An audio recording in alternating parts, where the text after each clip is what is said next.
Story 1. I'm a male teen currently working part-time and have my own income. I'm also the oldest in my family. I have four younger siblings, two big brothers who are on the spectrum, and two sisters who are biologically my cousins and were adopted by my parents as babies. Both have Down syndrome. All four of my younger siblings have significant challenges and health issues. Over the years, it has drained my parents' resources and left very little for anything fun. Only when I started working 2 years ago could I afford to treat myself occasionally. Sometimes it's my favorite gummies, sometimes I save up to buy something. I bought myself a laptop earlier this year with my money because I needed something, especially with school and everything, and using the family computer doesn't work as much now because Dad works later in the day than he used to. For the last few months, I've paid for certain groceries for myself since there are so many different meals made in our house, and I usually end up with stuff I didn't enjoy. I decided to occasionally buy stuff so I could make myself something I'd like, and it was one less person for my mom to prepare food for. My brothers both have safe foods, and my sisters are also bad eaters who have limitations due to allergies and not enjoying the taste of many things. I know my parents have been struggling to afford all the safe foods, allergen foods, and stuff for themselves. A while ago, my dad asked if I could buy some family groceries for everyone, and I sat and asked him if I could get more of what I like for everyone, and he said no. He and my mom don't like the foods I eat, and my siblings couldn't and wouldn't eat them. He said just get the usual stuff and I can live off stuff I don't love. I told him I didn't want to do that I was trying to enjoy food more, and it was one less person for them to buy for. We compromised, and I would buy myself groceries on the time instead of sometimes. Then a couple of weeks ago, some food ran out, and my dad had to use his credit card to buy a few extra groceries. I was the only person who didn't run out that week. My parents were angry.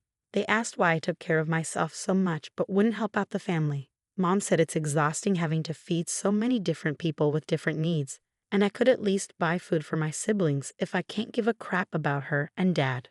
They said I was selfish, and I should be thinking of my family over just me. My parents said I would probably let everyone starve before I help out, and then they accused me of resenting them for adopting my sisters and adding more additional needs kids to our family. But they said that's what family does, and I should be ashamed. They also said I should never have bought the laptop and could have helped out more financially without it.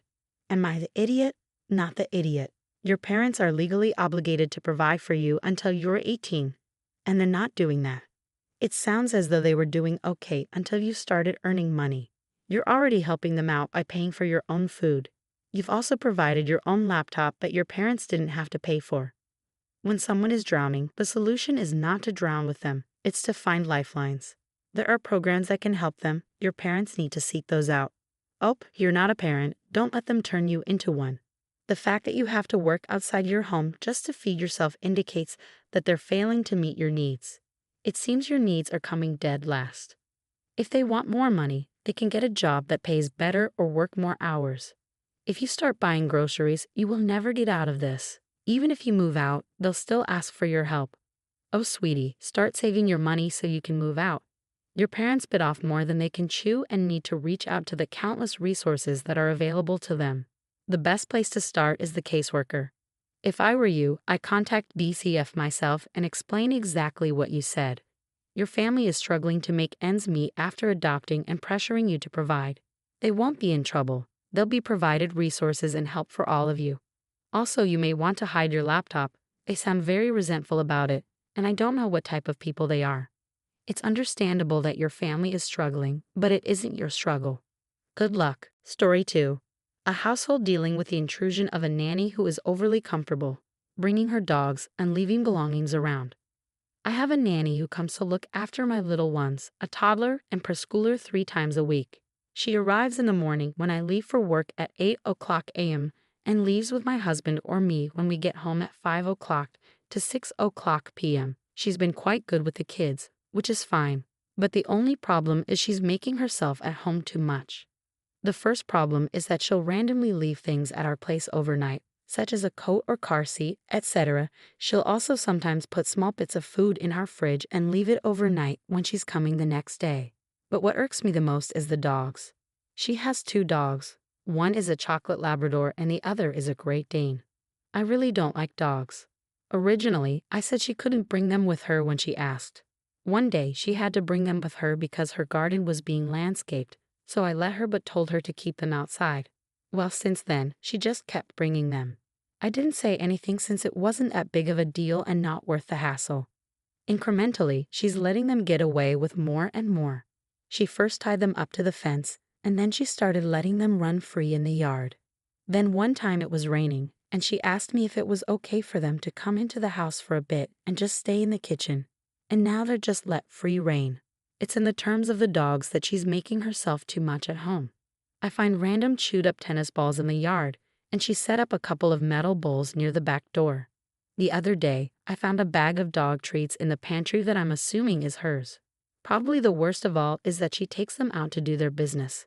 I don't even want to think about all the dog do that would be in my yard and bags the poop. But then she leaves the poop by the front door next to her handbag and dog leashes, so I normally come home to a few of those bright green bags of her dog do at my front door. It's just so gross. I want to say something to her, but my husband tells me not to. He's saying that we need her to look after the kids and that it would come across as offensive to tell her that. He said it's just minor things and to not really worry about it. We only need her until the kids are school age anyway. He's quite serious, and we've been arguing over it quite a bit. Am I the idiot for telling her to stop making herself so much at home? I feel like she's just done it bit by bit so we didn't notice, but looking back, she's basically starting to slide into the household. Not the idiot. She's an idiot because you gave her an inch, and she took a marathon's worth of miles. She's taking advantage of you, and it's completely inappropriate as an employee. Let's look at this in terms of regular workplace etiquette. All workplaces will let you leave a jacket in your work area or a small amount of food in the fridge, so those are reasonable accommodations. Would an office allow dogs when it's been previously communicated that dogs aren't allowed? No, making yourself comfortable is not a big deal, but bringing dogs is a no. You need to communicate that to her. She's utilizing your lack of limits to her advantage. If your husband won't listen, you might need to have a direct conversation with the nanny yourself. Story 3. A husband frustrated with his wife's tendency to dominate conversations with lengthy, branching stories due to untreated ADHD.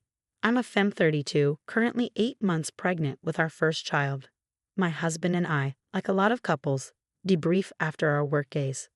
My husband works in a high-touch, high-interaction job, so we usually say our hellos, make dinner, and then eat separately so he can wind down a bit. Then afterward, we sit in the living room and chat. My wife, Polly 32, has mild neurodivergence, untreated ADHD, which means she tells, let's call it, branching stories. She'll get bogged down inside side stories, background stories, and details that add nothing to the core story about her workday. That's usually fine. But I've noticed it getting worse to the point that by the time she's done, it's time to watch a show and go to bed. I mean, I'm spending upwards of an hour just listening and adding and oh wow because she says she gets even more distracted when I ask questions. I brought this up with Polly, and she said that I'm asking her to mask her disorder, and that's just how her brain works. I get that feeling, but I'm starting to feel like I'm a side character here because she takes up all the airtime we set aside to debrief. Here's why I might be an idiot. I said, well, we all change our communication styles based on context, right? And she said that's different and that masking is not code switching. I just want some time to talk about my day too, but I don't want her to feel bad. Am I the idiot? Not the idiot. There's no reason why you guys can't take turns telling the day stories. Also, you say she's untreated. Well, she needs to get treated. It sounds a lot like your wife really enjoys when other people accommodate her divergent behaviors, but really hates having to manage them to adapt to the more typical behavior of others. She has to give you some path forward that's not essentially you just need to deal with my crap. My mom does this constantly. Is this a neurodiverse symptom? I don't think wanting to share your life with her is expecting her to mask. This may not work with your wife, but I tell my mother I'm losing the thread of her story, so can she get back to the main path? Another thing I do is time box her. I let her know I have 30 minutes to talk when I call her. Yes, she does 99.98% of the talking. And that's fine. But at the 25-minute mark, I interrupt her and tell her I only have 5 minutes left. This is one of my biggest pet peeves. Get to the point, people. You're not asking her to mask anything. You're asking her to work on her disorder to make things easier. You're not trying to get her to pretend she doesn't have the disorder, not asking her to lie about it, and not asking her to hide it. You're asking her to try different things to curb it, like my family members counting to 3 when they were about to lose their temper, or asking a person with memory issues due to PTSD to write themselves notes. Learning how to participate in society is okay. Story 4. A woman conflicted about her sister wanting to use her address fraudulently to enroll. I have a sister, Jane, who is a single mother to her autistic son, James. James was having a hard time at his school. His school district is severely underfunded, and they do not give a crap.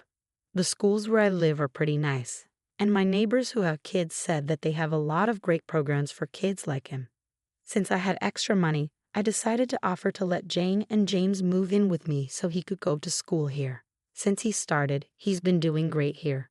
The teachers and aides are much more engaged than at his old school. They've been helping him work through some of his behaviors as well. While my other sister, Leah, is being weird about it though. The school that James attends has better teachers and aides and has a lot of other activities and resources, and in general, it's just a lot nicer. Leah and her family live in the same town that Jane and James used to live in, so her kids go to the underfunded school. Now she wants to send her kids to school here too. However, they're not taking any out-of-town students, so Lee wants to use my address and send her kids to school here. From what I've seen online, it looks like it can be considered fraud to do that. It's a fairly tight-knit community. People would figure out what we were doing and that they didn't live here. So I don't want to take the risk. Besides, Leah's kids aren't having trouble in school. Their school may not be the best, but they're doing okay. Still, Lee thinks it's unfair that I won't help her kids get out of the crappy school by using my address when I let Jane and James move in so that they can go to school here. Am I the idiot? Not the idiot. There are ways to enrich children's educational development that don't involve fraud. Your sister needs to look into that. It's great of you to provide your nephew with special needs resources. He really needed you. You've shown kindness and support within your means, and it's okay to set boundaries to ensure the well-being of all involved. Jane and James moved in with you so he can legitimately attend school in your district. No fraud involved. Is it fair of Leah to pressure you to commit fraud, aka helping out so you have to lie and cheat to be fair to her kids? This is a false equivalency. Leah can get better schools for her kids like Jane did, move into the district. It's fraud, and the last thing you want is to be held liable for your sister doing something shady. I highly suggest that if your sister is talking to you by phone over this, you text her your refusal to allow her to do this, and you keep a copy of that on the cloud so that you have proof that you said no to her suggestion. I'm telling you this because as much as I know you might not want to think this, your sister sounds like the type who would go ahead and use your address anyway. She sounds like the type who would falsify a utility bill or would